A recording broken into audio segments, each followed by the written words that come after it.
The first scream was the wind tearing across the black water like a warning no one wanted to hear, and by the time the second scream rose, from the horn of a fishing boat groping through fog toward the headland, it was already too late to tell whether the night feared what it was about to reveal or what it was about to take.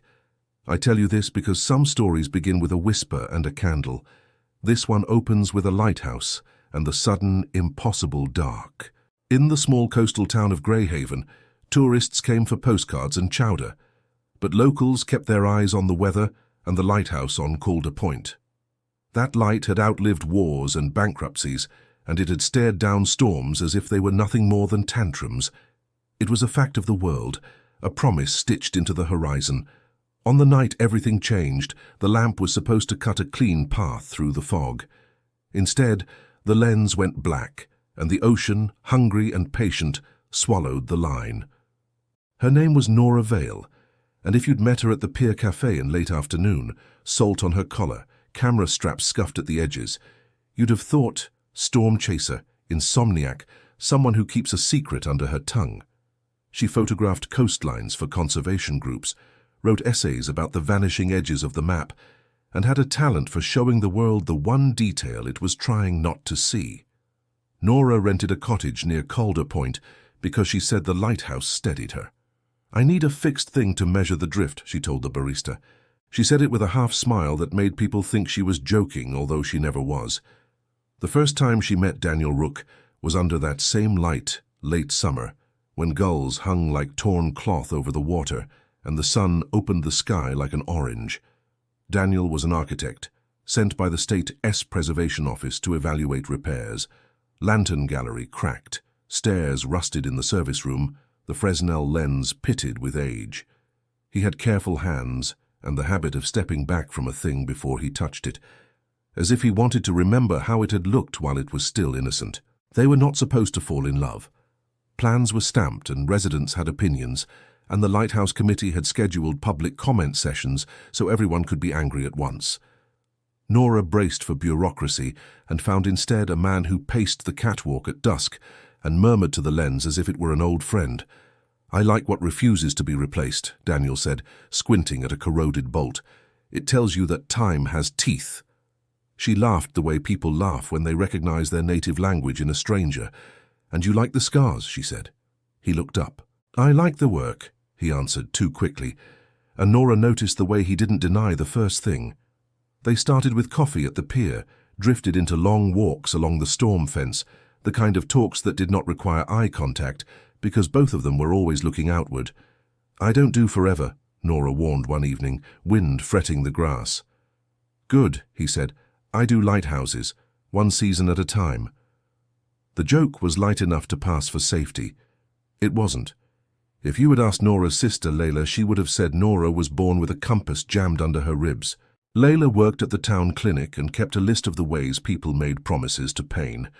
"You idolize broken things," she joked over the phone. "One day you'll try to fix someone who wants to stay broken." Nora stared at the light across the bay while Layla spoke. The lamp swung like a metronome counting down to revelation. "I fix coastlines," Nora said. "People are not my specialty." But she didn't mention Daniel's tobacco-warm voice when he was tired, the sketches he tore from his notebook, and slipped into her coat like contraband. The confession he almost made one night on the catwalk when the wind shoved him, and he grabbed the rail and laughed too hard afterward. "I used to get panic attacks," he said, like a dare. "I assumed the ocean couldn't tell." She didn't know what to do with that sentence, so she put it in her pocket like a shell. There were notes when the first storms of October rolled in, tucked under the wiper of Daniel S. truck and slid through Nora S. mail slot with no return address. "Keep away from Kade Point," they said. "You think the light forgives." The handwriting was a patient, tidy script, the cellophane tape neat at the corners as if the sender had been proud of the work. Daniel shrugged. "Every town has a crank," he said. But he checked the padlock on the service door twice each night, and Nora started sleeping with the camera bag packed by the door. Around then, the developer from upstate arrived, a man named Miles Hart, with teeth like polished marble and a promise to turn the headland into a wellness retreat. He told the council the lighthouse could stay as a feature, a boutique centerpiece. "Guests love heritage," he said. "It photographs well." Nora photographed his smile and made it look like a warning. Daniel kept his face unreadable during meetings and said all the right technical things about weight-bearing beams and patina. "You don't pick a fight you can't win," he told Nora gently. "You collect facts and then you let them do the work." When the vandalism began, it was small enough to be dismissed as weather. A cracked window, a gouge on a door that might have been a storm-flung branch. Then the backup generator was found with its fuel line neatly severed, and the keeper's logbook, stored in a locked case, was sliced into dim, elegant ribbons and left like seaweed on the floor. Layla told Nora to call the sheriff. The sheriff told Daniel to change the locks. Hart told the press he was concerned about the safety of public assets. None of it changed the thing that mattered. Someone wanted the light to fail. Nora felt a tenderness toward the mechanism that bordered on prayer. She learned the names of the parts as if they were people. Lantern room, service deck, astragals, prisms. She liked the old words, the way the past refused to be modernized, and she liked the way Daniel S. Hand paused over the lens as he wiped infinity off the glass. "People project on lighthouses," he told her one afternoon, voice soft. "They think they're about rescue. Sometimes they're about warning." The night of the failure came quiet and cold, fog stitched so thick you could believe in ghosts. The town's fishermen had taken advantage of a lull and gone out at dusk, engines gnawing a path into the shoals while the light kept time as always. Nora couldn't sleep and walked to the headland, camera bumping her hip. Daniel had been on site all day and finally gone home, promising to return by midnight to double-check the generator while the wind held. At 11:41, Nora saw something move in the service room, a shoulder, a mirrored glint. She called out, got silence, and then the heavy pause of someone choosing not to be seen. Her heart stumbled. She took 3 quick photos through the window, the flash too bright in the fog, then ran for the door. It was locked. When she turned, the lantern blinked, a skip in the rhythm. The generator coughed, kept steady, and then at 11:47 the light went black. For a second there was pure, perfect dark and the gasp of her own breath. Then the air filled with a horn, the boat's sound 3 short notes, distance impossible to judge. Nora hit the door with her shoulder and screamed Daniel S. name, even though she knew he wasn't there. By the time the sheriff's cruiser crested the hill and the horns multiplied on the water, the night had become a room with all the windows shut. Morning brought crows and cameras and the cruel geometry of aftermath. A small trawler had scraped the reef, tore its belly open, and sagged toward the shoal until rescue boats dragged it free at dawn. One man broke his arm, another cracked his ribs and his laugh. Nobody died, and the town turned gratitude into anger because something had to pay for the fear. Reporters asked Hart if this proved the lighthouse was more risk than relic. He said he favored responsible stewardship. Daniel stood in the periphery with a face like a blueprint. Every line had a purpose. Later that day he walked Nora through the wreckage. The generator was intact. The wiring was untouched. No pry marks on the doors or frames. "It shouldn't have failed," he said. "But it did," Nora answered. She showed him the photos she'd taken. Fog, reflection, the ghost of her own sleeve in the glass. "That's no one," she said, furious at herself for wanting proof. Daniel nodded once as if she'd confirmed something he already knew. The sheriff asked questions in the clinic conference room while Layla brewed coffee and pretended it was medicine. "Did either of you share access codes?" he said. "Do either of you have enemies?" Nora thought of the notes. She did not mention how often she had watched the lamp turn, inventing meanings for its pauses. Daniel said, "Developers aren't enemies. They're weather systems." The sheriff asked what had kept the backup light from triggering.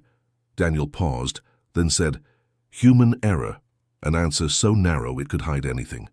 When the sheriff left, Layla stared at Nora until the air thinned. "Tell me the thing you won't say," she whispered. Nora shook her head. "I called out his name," she said, voice breaking. "When it went dark, I called Daniel's name as if the light had chosen him." Layla reached for her hand. "Love can feel like a house fire," she said. "It doesn't mean you struck the match." But a match had been struck, weeks earlier, in a way no one wanted to map. Nora had not noticed the first time the light faltered because she was looking at Daniel. She had not reported the second stutter because he had kissed her on the service deck, and she decided a heartbeat could become a reason. She had started to time her visits around his rounds, not to help but to be present, to be the witness who made his work mean more. She began to resent the world that took him away, the committee meetings, the meticulous diagrams, the calls from his office up the coast. She wanted to be the wind at his back and became, without meaning to, a kind of weather that complicated the journey. The night before the failure, she'd borrowed the spare keys from the committee chair to get some low-light shots. She had meant to return them. She had meant a lot of things. When the truth arrived, it came on paper and static. The sheriff got a call from a tech in the state office who had pulled security footage from the power shed. The camera was old and stubborn, but when cleaned up, it gave a picture that felt like a confession. A figure near midnight, hood up, posture spare. Not Hart's build, not Daniel's. A woman, slight and swift, moving like someone who knew the room. The tech enhanced the audio from a nearby maintenance mic and caught a sentence in a low voice, as intimate as a vow. "Just a moment," the woman breathed, as if bargaining with time. Layla saw the video before Nora did. She asked the sheriff for 10 minutes and drove to the headland where Nora stood like a warning sign. "Tell me it isn't you," Layla said, and Nora, for the first time since she'd learned to control the tide inside her, could not find a lie that fit. "It was supposed to be seconds," Nora whispered. "I wanted him to come back. I wanted the night to need us." Daniel didn't speak when he arrived. He looked at the wind, the grass flattened in a single direction, the fog unspooling thread by thread. Nora tried to explain the piece of hunger that had dressed itself in care, how she'd thought a flicker might bring him running, how she believed that if they stood together under the failed lamp, it would tie them to the place in a way no contract could sever. "I turned it off for a breath," she said. "I needed him to turn back toward me." Nora stood at the base in the salt-black air as the sheriff opened the cruiser door and Daniel stared out toward the shoal, and if there was a single truth she could hold without cutting herself, it was this. Love is a fire, brilliant enough to guide the lost and hungry enough to eat the light it envies. If stories like this keep you hooked, hit subscribe for more.